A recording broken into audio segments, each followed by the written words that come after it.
ஓம் சாய்ராம், ஜெய் சாய்ராம். சாய் பிள்ளைகளுக்கு அனைவருக்கும் அன்பு வணக்கங்கள்.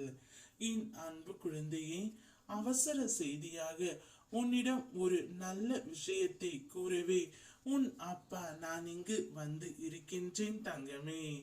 இது உன் சாயப்பா உத்தரவு. இதை நீ முழுமையாக கேட்டே ஆக வேண்டும். வாழ்க்கையில் எவ்வளவு இன்னல்கள் நெருக்கடிகள் வந்தாலும் என்னை மனதார நினைத்துக்கொள். அந்த நெருக்கடியில் இருந்து உனக்கு நான் விடுதலை கொடுப்பேன் தங்கமே. நிச்சயம் அனைத்தில் இருந்தும் நீ மீட்டு வந்து விடுவாய்.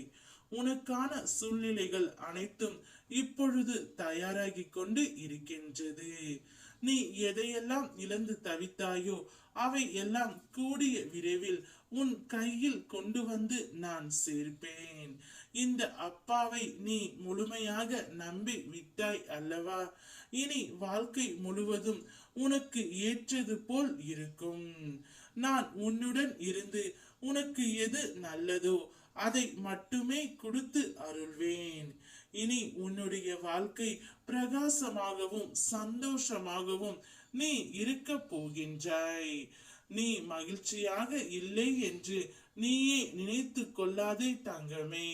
உன் அன்பை உதாசீனப்படுத்தி செல்ல நினைப்பவரை விட்டு நகர்ந்து வா. அன்பின் வலிமையை புரிய வைக்க சில அனுபவங்களும் சில வழிகளும் கொடுத்துத்தான் ஆக வேண்டும். பொறுத்திரு. உன் அன்பின் ஆழம் உன்னை உதாசீனப்படுத்தியவர்களுக்கு நான் தெரியப்படுத்துவேன். இனி அழுவதற்கோ கவலைப்படுவதற்கோ அவசியம் இல்லை. வாய்ப்பு கிடைக்கும் போது அதை பயன்படுத்திக் கொள். ஏனென்றால் நீ யோசித்து பார்த்து முடிவு எடுப்பதற்குள் காலமும் கடந்திருக்கும். அப்போது வருத்தப்பட்டு எந்த பயனும் இல்லை. தவறு செய்துவிட்டால் அதை மறைக்காதே. நல்லது செய்த பின் சொல்லி காட்டாதே. கோபம் வரும்போது பேசாதே. மகிழ்ச்சியாய் இருக்கும் பொழுது வாக்கும் கொடுக்காதே. துன்பத்தில் எவரையும் எடை போடாதே. இன்பத்தில் ஒருவரையும் ஒதுக்காதே.